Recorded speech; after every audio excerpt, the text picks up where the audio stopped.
It's my first video on YouTube. तो आज से हम ह्यूमन फिजियो स्टार्ट कर रहे हैं। तो हम स्टार्ट कर रहे हैं पहले डाइजेस्टिव सिस्टम से। Is consist of two things, associated gland and alimentary canal. Associated gland के अंदर 3 ग्लैंड्स आते हैं according to NCERT: liver, pancreas, salivary gland. Salivary gland का काम होता है सलाइवा प्रोड्यूस करना, which is approx 1 litre per day. इसके अंदर 3 ग्लैंड्स आते हैं: पैराटिड, चिक, जिसे हम चिक ग्लैंड कहते हैं। जब हम चबाते हैं तो एक्चुअली में जो पोर्शन मूव करता है जॉ के लास्ट पोर्शन वाला, वहाँ पे ये ग्लैंड प्रेजेंट होता है। सब मैंडिबुलर एंड सब मैक्सिलरी लोअर जॉ के पास प्रेजेंट होता है, एंड सब लिंगुअल नाम से क्लियर है विद टंग्स प्रेजेंट होता है। ये तीनों ग्लैंड जो होते हैं वो outside the buccal cavity present होते हैं। ये एनसीईआरटी की लाइन है। All 3 glands present outside the buccal cavity. इनका secretion under the buccal cavity होता है, बट ये होते हैं आउटसाइड द बकल कैविटी। तो हम अपने दूसरे ग्लैंड की तरफ बढ़ते हैं, which is liver. Liver is the largest gland as we know. Its weight about 1.2 to 1.5 kg। इनके 2 लोब्स होते हैं। जो यूनिट ऑफ लीवर होता है इट्स हेपेटिक ग्लोब्यूल्स। ये जो लीवर्स होते हैं वो छोटे छोटे हिपैटिक ग्लोब्यूल से मिल के बने होते हैं। This is hepatic globules. और इनके अंदर एक के ऊपर एक ये जो सेल्स अरेंज हैं कॉर्ड्स के फॉर्म में, इनको हम हिपैटिक सेल्स कहते हैं। हिपैटिक ग्लोब्यूल्स के ऊपर एक कनेक्टिव टिश्यू की लेयर चढ़ी होती है जिसे हम किल्सन कैप्सूल कहते हैं, which is a mammalian characteristic. Liver के डक्ट को हम हेपैटिक डक्ट कहते हैं। जो ये हेपेटिक सेल्स हैं इनका काम होता है बाइल सिक्रीट करना, जो कि फर्दर जाके स्टोर और कंसनट्रेट होता है गॉल ब्लैडर में। Bile produce by hepatic cells and store and concentrate in gall bladder. हमारा तीसरा ग्लैंड है पैनक्रियास। पैनक्रियास एक कंपाउंड ग्लैंड है क्योंकि इसमें एक्सोक्राइन और एंडोक्राइन दोनों पार्ट होते हैं। एक्सोक्राइन का काम होता है पैनक्रेटिक जूस प्रोड्यूस करना, जो कि अल्कलाइन इन नेचर होता है, और एंडोक्राइन पार्ट का काम होता है हार्मोन सिक्रीट करना, which is insulin and glucagon. तो अब ये जो हार्मोन प्रोड्यूस हो रही है वो डक्ट के थ्रू होती है। तो कैसे कौन सा डक्ट किस ऑर्गन से बाहर आता है और वो कैसे फ्यूज़ करके और भी डक्ट फॉर्म करता है, हमें वो जानना है। तो डक्ट ऑफ ग्लैंड में सबसे पहले हमें पता है लीवर के 2 लोब्स होते हैं, एक राइट एक लेफ्ट। राइट से हमारा जो डक्ट आता है उसे हम राइट हिपैटिक डक्ट कहते हैं। लेफ्ट से जो आता है वो लेफ्ट हिपैटिक डक्ट कहलाता है। आपस में दोनों फ्यूज़ करते हैं और फॉर्म करते हैं common hepatic duct. Gall bladder के डक्ट को हम सिस्टिक डक्ट कहते हैं, जो कॉमन हिपैटिक डक्ट के साथ फ्यूज़ करके कॉमन बाइल डक्ट फॉर्म करता है। And further common bile duct pancreas के पैनक्रेटिक डक्ट के साथ फ्यूज़ करके हेप्टो पैनक्रेटिक डक्ट फॉर्म करता है। हेप्टो पैनक्रेटिक डक्ट फर्दर जो होता है ये ओपन होता है ड्यूडेनम में, and it is guarded by in sphincter of Oddi. देखो, हेप्टो पैनक्रेटिक डक्ट एक इंपॉर्टेंट डक्ट है क्योंकि ये बहुत मेजर, एक लीवर और एक पैनक्रियास दोनों के डक्ट से मिलके बना, तो ये बहुत इंपॉर्टेंट है। जैसे एक डिपार्टमेंट के एचओडी इंपॉर्टेंट होते हैं, वैसे ये भी इंपॉर्टेंट है। इसका ट्रिक है एचओडी। तो ये एच फॉर हो गया हेप्टो पैनक्रेटिक डक्ट, ओ फॉर हो गया स्पिंटर ऑफ ओडाई, और ये ओपन कहाँ होता है, ड्यूडेनम में। ऐसे हमें याद रहेगा, यही पूछा जाता है एक्चुअली में। तो डक्ट हो गया। अब उसके बाद हम पढ़ेंगे सबसे बकल कैविटी। बकल कैविटी के अंदर हमें 2 चीज़ें दी गई हैं एनसीईआरटी में, एक टंग, दूसरा टीथ। टंग जो होता है वो अटैच होता है to the floor of buccal cavity by muscle, जिसे हम फ्रेनरम कहते हैं।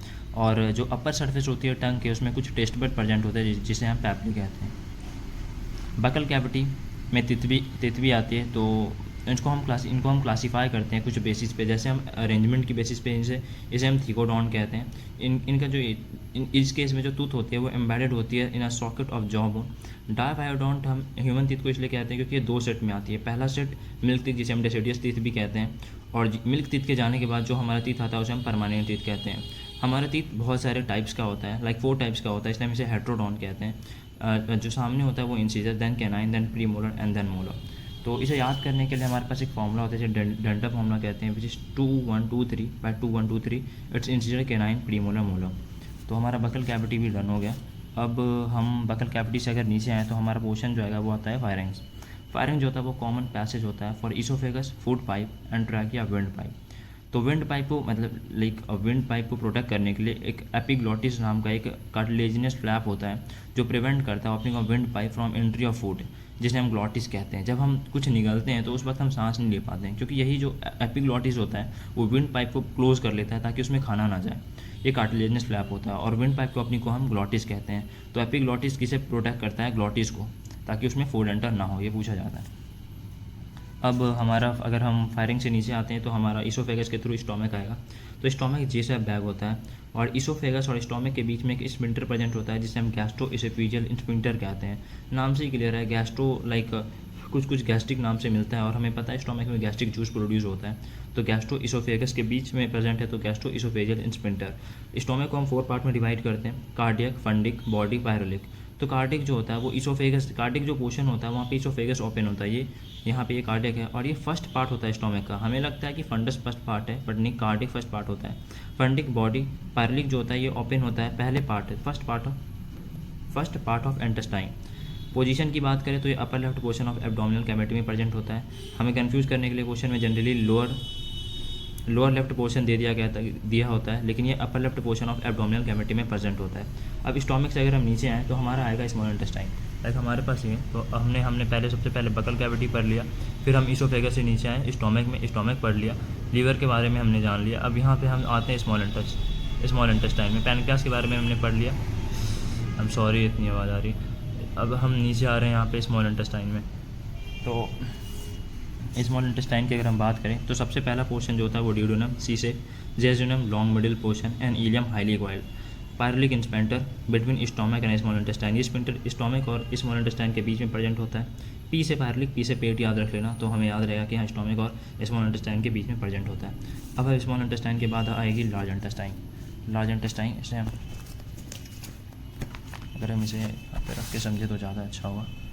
यस, हाँ, लार्ज इंटेस्टाइन में सबसे पहला पोर्शन जो होता है वो सीकम होता है। ये रहा हमारा सीकम से वर्मीफॉर्म अपेंडिक्स अराइज होती है। सीकम को हम ब्लाइंड सैक भी कहते हैं and it's host of some symbiotic micro organism.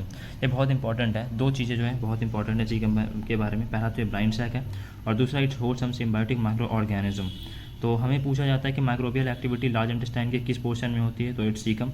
Colon की बात करें तो ये हमारा कोलोन स्टार्ट हो रहा है, यहाँ से कोलोन कहाँ पर लिखा है, लाइक ये डिसेंडिंग कोलोन, सिग्माइड कोलोन हमारा ये रहा, ये हमारा असेंडिंग कोलोन है, ये हमारा ट्रांसफर है, देन डिसेंडिंग है एंड देन सिग्माइड कोलोन है।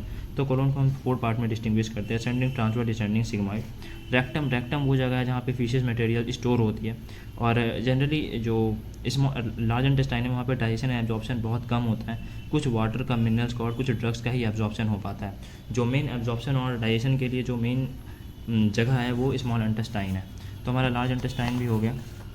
अब हमें पढ़ना है एलिमेंट्री कैनाल। हमने हर सब चीज़ देख लिया, अब एलिमेंट्री कैनाल के हमें वॉल्स को पढ़ना है। देखो ये इसमें एक्चुअली में हमें क्या जानना होता है, जैसे हम यहाँ से इसोफेगस से लेते हुए हम रेक्टम से, हम कहीं से भी अगर एक सेक्शन ले लेते हैं यहाँ से और हम इसे यहाँ से निकाल के अगर हम ऊपर से इस तरीके से देखें ना तो हमें ऐसा कुछ दिखेगा, एक हॉलो पाइप दिखेगा जिसके ऊपर के लेयर को सेरोसा कहते हैं, फिर अंदर लेयर मस्कुलरिस, देन सब म्यूकोसा एंड देन म्यूकोसा और फिर ये ल्यूमेन। तो हमें यही पढ़ना है कि एलिमेंट्री कैनाल्स के वॉल्स क्या होते हैं। तो सबसे पहला layer serosa, then muscularis, mucosa, mucosa. इसे याद कैसे करें, तो एक ट्रिक है, सर मुस्कुराएं तो सब मुस्कुराएं। बहुत आवाज़ है, आई एम रियली सॉरी।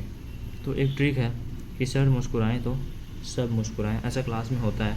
तो ट्रिक ये है कि सेरोसा मुस्कुराएं फॉर मस्कुलरिस, सब फॉर सब म्यूकोसा एंड मुस्कुराएं फॉर म्यूकोसा। बहुत आवाज़ है। वॉल ऑफ एलिमेंट्री कैनाल हम पढ़ने वाले हैं। तो पहला जो लेयर होता है वो सेरोसा होता है, देन मस्कुलरिस, सब म्यूकोसा एंड म्यूकोसा। इसका ट्रिक ये है कि सर मुस्कुराएं तो सब मुस्कुराएं। जैसा क्लास में होता है कि सर हंस देते तो हम सारे के सारे हंसने लगते हैं। तो सर फॉर हो गया सेरोसा, मुस्कुराएं फॉर मस्कुलरिस, सब फॉर सब म्यूकोसा एंड देन म्यूकोसा। तो अब हम बात करते हैं सेरोसा की, तो वो तो पहला सबसे आउटर मोस्ट लेयर है और it is made up of thin mesothelium. Muscularis is made of smooth muscle और इसका जो अरेंजमेंट होता है वो inner circular outer longitudinals. Muscularis जैसे कि कुछ लोग होते हैं जो ऊपर से सख्त बनते हैं पर अंदर से नर्म होते हैं, वैसे ये मस्कुलरिस है। बोल रहा है ऊपर से कि मैं तो मस्कुलर ऊपर, अंदर से ये बंदा स्मूथ मसल का बना हुआ है। अरेंजमेंट की बात करें, यहाँ पे आई आ रहा है, यहाँ पे आई आ रहा है, ओ और ये ओ, तो ऐसे याद रहेगा। ऑब्लिक मसल लेयर में भी प्रेजेंट इन सम रीजन्स, सिर्फ एनसीईआरटी तक यहीं तक लिखा गया एनसीईआरटी में सम रीजन्स। स्टोमक में एक्चुअली ये प्रेजेंट होता है। Submucosa is made up of smooth loose connective tissue contain nerve plus lymph plus blood vessels. Submucosa of duodenum have Brunner's glands, submucosa of duodenum have gland जिसे हम Buenos gland कहते हैं। यहाँ पे Buenos में ऐसा आ रहा है, यहाँ पे ऐसा आ रहा है, तो ऐसे याद रख लेना।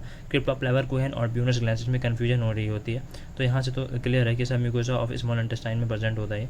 अब हम आगे बढ़ें, म्यूकोसा तो ये इनर मोस्ट लेयर है और इसमें फोल्डिंग प्रेजेंट होते हैं। अगर वो स्टोमक में है तो उसको रक्स कहते हैं और अगर वो इंटेस्टाइन में तो उसको विलाई कहते हैं। Villi it present in small intestine and have number of capillaries and large lymph vessels जिसे हम लैक्टियल्स कहते हैं। म्यूकोसा ग्लैंड की बात करें, जो म्यूकोसा लेयर होता है उसमें ग्लैंड्स होते हैं, लाइक गॉबलेट सेल जो म्यूकस सिक्रेट करता है, गैस्ट्रिक ग्लैंड इन स्टोमक में होता है, और क्रिप्ट लेवर कुहन जो between the basis of villa present होता है। लेवर कुहन से हमें याद रखना है कि कुल्हाड़ी, तो कोई कुल्हाड़ी मारकर बेस तक चला जाता है। तो ये जो होता है ये कुल्हाड़ी इतने ज़ोर से मारता है कि पहले तो ये बेसिस ऑफ विला तक चला जाता है, और वो भी कहाँ तक, म्यूकोसा रीजन तक। सबसे अंदर का रीजन कौन है, म्यूकोसा। तो तुम्हें ये याद रखना है कि कुल्हाड़ी मारकर बेस तक चला गया, बेसिस ऑफ विला, और इतना अंदर सबसे अंदर लेयर कौन सा है, म्यूकोसा। हमारा ये हो गया पूरा, याद भी हो गया। अब हम बात करते हैं डाइजेशन ऑफ फूड की। तो डाइजेशन ऑफ फूड में सबसे पहले हम फूड को लिए, फूड को खाने से पहले वो बकल कैविटी हेल्प करती है मास्टिकेशन ऑफ फूड, मतलब पहले तो उसको तोड़ने में, और दूसरा फैसिलिटेट का मतलब होता है किसी चीज़ को ईजी बनाना, तो इट्स फैसिलिटेट सॉलोइंग। तो फूड जो होता है वो सलाइवा के साथ मिक्स करके बोलस फॉर्म करता है। सलाइवा में दो कंपोनेंट होते हैं, एक इलेक्ट्रोलाइट एक एंजाइम। इलेक्ट्रोलाइट जो sodium potassium calcium bicarbonate ion, और एंजाइम में एक स्लैवरी अमाइलेज और एक लाइसोजाइम। लाइसोजाइम जो होती है वो एंटी बैक्टीरियल होती है। स्लैवरी अमाइलेज जो होता है इसका काम होता है जो हम खाना खाते हैं उसमें 30% स्टार्च स्लैवरी अमाइलेज माल्टोज में हाइड्रोलाइज कर देता है, and lysozyme is anti bacterial. ये हो गया। अब हम बात करते हैं स्टोमक म्यूकोसा। ओके, अब हम बात करते हैं, लाइक हम बकल कैविटी हो गया। अब हमारा आता है स्टोमक म्यूकोसा की। तो इट्स हैव अ स्टोमक, जो स्टोमक का जो सबसे अंदर का लेयर म्यूकोसा होता है उसके पास गैस्ट्रिक ग्लैंड होते हैं, एंड गैस्ट्रिक ग्लैंड में 3 मेजर टाइप ऑफ सेल होते हैं। पहला म्यूकस सेल जो म्यूकस प्रोड्यूस करता है, दूसरा पेप्टिक ऑर्ची या फिर चीप सेल जो पेप्सिनोजेन प्रोड्यूस करता है, पैराइटल ऑक्जेंटिक सेल जो एससीएल और इंट्रिंसिक फैक्टर सिक्रीट करता है। इंट्रिंसिक फैक्टर जो होता है वो नेसेसरी होता है for the absorption of vitamin B12, और पैराइटल ऑक्जेंटिक सेल एससीएल और इंट्रिंसिक फैक्टर सिक्रीट करता है। इंट्रिंसिक फैक्टर जो होता है वो नेसेसरी होता है for absorption of vitamin B12। Bolus plus gastric juice chyme form करता है। जो खाना था वो सलाइवा के साथ मिलके पहले तो बोलस फॉर्म किया, अब बोलस जो पेट में जाने के बाद गैस्ट्रिक जूस के साथ मिलके काइम फॉर्म करता है।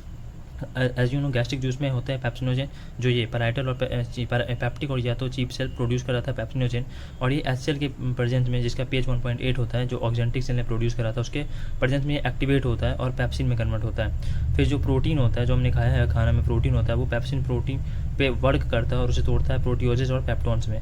रेनिन मिल्क प्रोटीन होता है जो कि इन्फेंट में पाया जाता है, इनका भी काम होता है मिल्क प्रोटीन को डाइजेस्ट करना। गैस्ट्रिक जूस में लाइफेज भी प्रेजेंट होता है स्मॉल अमाउंट में। नौकाएँ मूव टू स्मॉल इंटेस्टाइन। हमारा पहले तो बकल कैविटी में गया, फिर हमारा स्टोमक में गया, उसमें गैस्ट्रिक जूस फॉर्म किया, गैस्ट्रिक जूस से फूड में वर्क करा, फूड पे वर्क करा।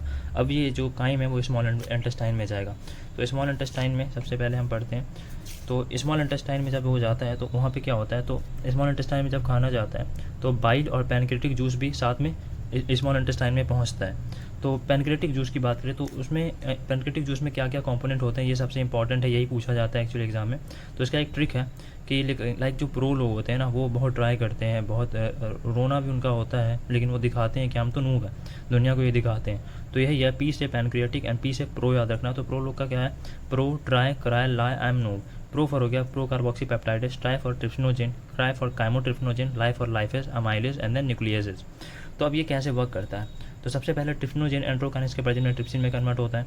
अब यहाँ पे जो प्रोटीन पेप्टॉन्स और प्रोटीएजेस था जो जिसे गैस्ट्रिक जूस ने डाइजेस्ट करा था, अब उस पर पैनक्रेटिक जूस वर्क करता है, like trypsin, chymotrypsin and carboxypeptidase, इसे डाइपेप्टाइड में कन्वर्ट करता है। स्टार्च जो होता है उसमें अमाइलेज वर्क करता है, डाइसेक्टाइड में कन्वर्ट करता है। फैट पे लाइपेज वर्क करता है, डाइसेक्टाइड एंड देन मोनोग्लिसराइड में कन्वर्ट करता है।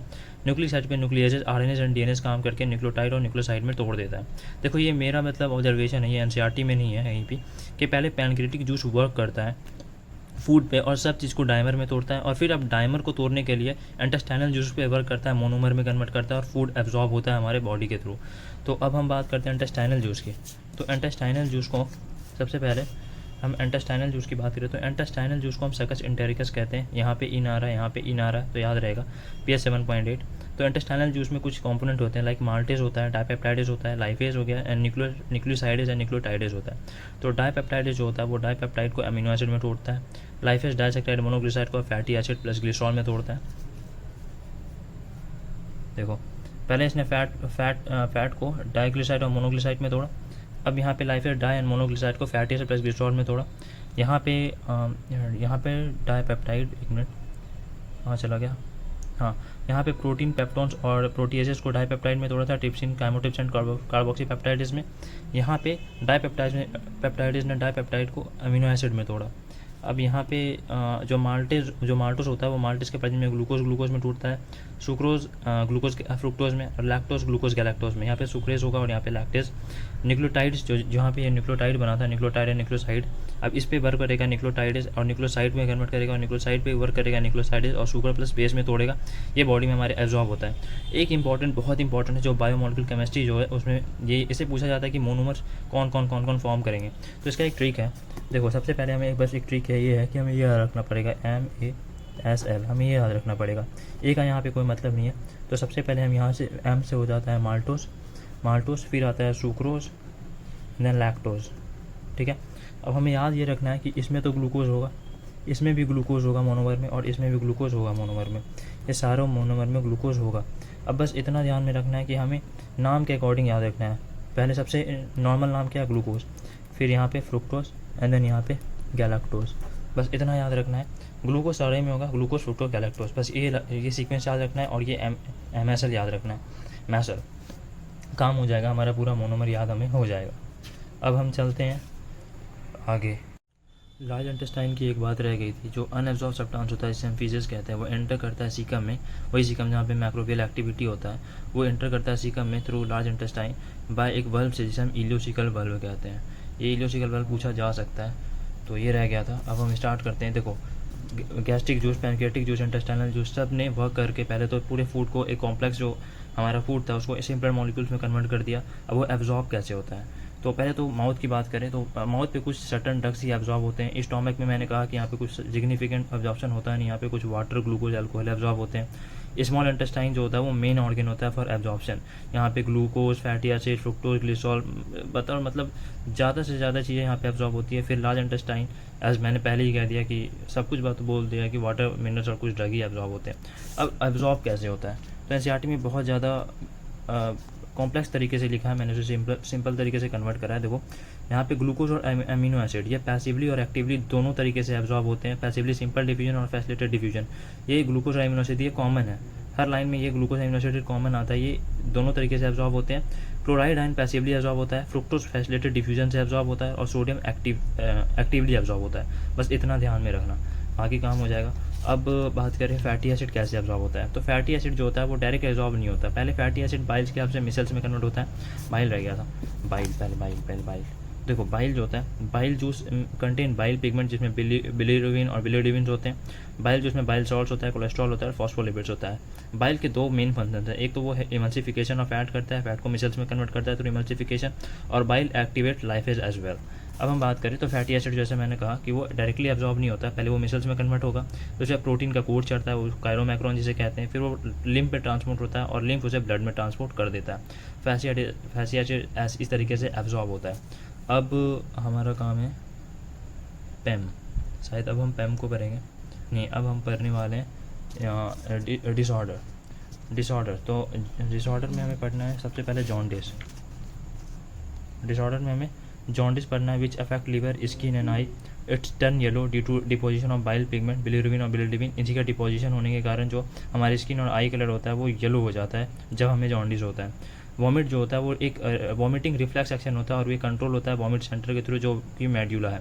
Diarrhoea, it's increase liquidity of facial discharge, abnormal frequently और बाउल मूवमेंट, इसमें कुछ समझाने वाली बात नहीं है। कॉन्स्टिपेशन का पता है, it's faeces material retain in rectum, तो वो कॉन्स्टिपेशन कहलाता है। इंपॉर्टेंट है इंडाइजेशन, इसमें फूड प्रॉपर्ली डाइजेस्ट नहीं होता, इसमें फीलिंग ऑफ फुलफिलनेस आती है। और काउज, इससे क्या होता है, एंजाइटी होता है, फूड पॉइजनिंग होता है। ये पूछा जाता है कि किसमें एंजाइटी और फूड पॉइजनिंग होता है, तो वो इंडाइजेशन में होता है, इसमें यही पूछा जाता है। अब हमारा लास्ट टॉपिक है पेम। तो पेम को हम कहते हैं प्रोटीन एनर्जी माल न्यूट्रिशन। ये अफेक्ट करता है इन्फेंट को और चिल्ड्रन को टू प्रोड्यूस मेरास्मस में क्वाशरकर। तो इंपॉर्टेंट है, तो मेरास्मस जो होता है वो 1 साल से कम बच्चों में होता है और ये होता है due to calorie and protein deficiency. देखो इंपॉर्टेंट ये है कि पूछा हमेशा यही जाता है कि किस डिफिशिएंसी से होता है, तो हम मेरास्मस से याद रखेंगे मासूम बच्चा जो बिल्कुल एकदम नवजात होता है 1 साल से छोटा, अगर उसे छोड़ दिया जाए ऐसे, उसकी मम्मा अगर उसे लेफ्ट कर दे तो उसमें क्या होगा, उसमें प्रोटीन डिफिशिएंसी भी हो जाएगी और कैलोरी डिफिशिएंसी भी हो जाएगी। लाइक क्वाशरकर 1 साल से बड़े बच्चे में होता है, अगर बड़े बच्चे को छोड़ा जाए तो उसमें वो प्रोटीन रिच डाइट तो नहीं ले पाएगा, लेकिन जैसे तैसे करके अपना मतलब कैलोरी डेफिशिएंट नहीं होने का, कैलोरी अपना पूरा कर लेगा, लेकिन प्रोटीन रिच डाइट वो नहीं मिल पाएगी उसे, क्योंकि वो तो ऑब्वियसली उसे छोड़ दिया गया। मतलब ये सिर्फ याद करने के लिए इंपॉर्टेंट है कि कौन सी डिसऑर्डर किसके कारण होती है, डिसऑर्डर नहीं। तो ये क्वाशियोकर क्यों होता है, किसके डेफिशिएंसी से, और मेरास्मस क्यों होता है और किसके डेफिशिएंसी से, ये इंपॉर्टेंट है। इसलिए मैंने ये सिर्फ ऐसा ट्रिक बना लिया कि मासूम बच्चे को सब चीज़ की कमी हो जाती है, कमी हो गया, आई एम सॉरी, मैं ठीक कर लूँगा। Our last topic is PEM, which is protein energy malnutrition. It affect infant and children to produce marasmus and kwashiorkor. Marasmus जो होता है वो 1 साल से छोटे बच्चों में होता है due to calorie and protein deficiency. तो इसका ट्रिक ये है कि M for marasmus, M for मासूम बच्चा। अगर मासूम बच्चे को अगर छोड़ दिया जाए, अगर उसकी मम्मा उसे लेफ्ट छोड़ दे, तो उसे हर चीज़ की कमी हो जाएगी, उसे सब चीज़ की कमी हो जाएगी, उसे प्रोटीन की भी डेफिशिएंसी हो जाएगी, कैलोरी की भी डेफिशिएंसी हो जाएगी। ये सब ट्रिक है, दिल पे मत लगा लेना। अब क्वाशियोकर की बात करें तो एक साल से बड़े बच्चों में होता है। 1 साल से बड़े बच्चे कैसे तैसे करके अपने कैलोरी तो जुटा लेता है, बस प्रोटीन डेफिशिएंट वो हो जाता है, इसलिए प्रोटीन डेफिशिएंसी के कारण क्वाशियोकर होता है। तो डेफिनेटली यही है। और इस केस में अगर इसकी मदर लेफ्ट करती है तो mother milk is replace by something else, और इस केस में मदर मिल्क जो होता है वो हाई कैलोरी और लो प्रोटीन होता है, मदर मिल्क जो उसे दिया जाता है। तो ये तो याद रखने की चीज़ है, तुम खुद रखना है। इंपॉर्टेंट ये है कि किस चीज़ की डेफिशिएंसी जो होती है वो मैंने याद करा दिया, यही एक्चुअली में पूछा जाता है। तो हमारा ख़त्म होता है ये चैप्टर। आई होप कि ये कुछ 10-15 लोगों के पास भी चला जाए तो बहुत बड़ी बात है, एंड कुछ लोग भी देख लें। तो जो भी अगर कुछ मैंने मतलब कुछ गलत बोल दिया हो या गलत पढ़ा दिया हो तो तुम उसे करेक्ट कर सकते हो कमेंट सेक्शन में, मैं पिन कर दूंगा। और जो भी सजेशन है आने वाले चैप्टर के लिए तुम दे सकते हो, मैं डेफिनेटली उसको अप्लाई करने की कोशिश करूँगा। सो बाय।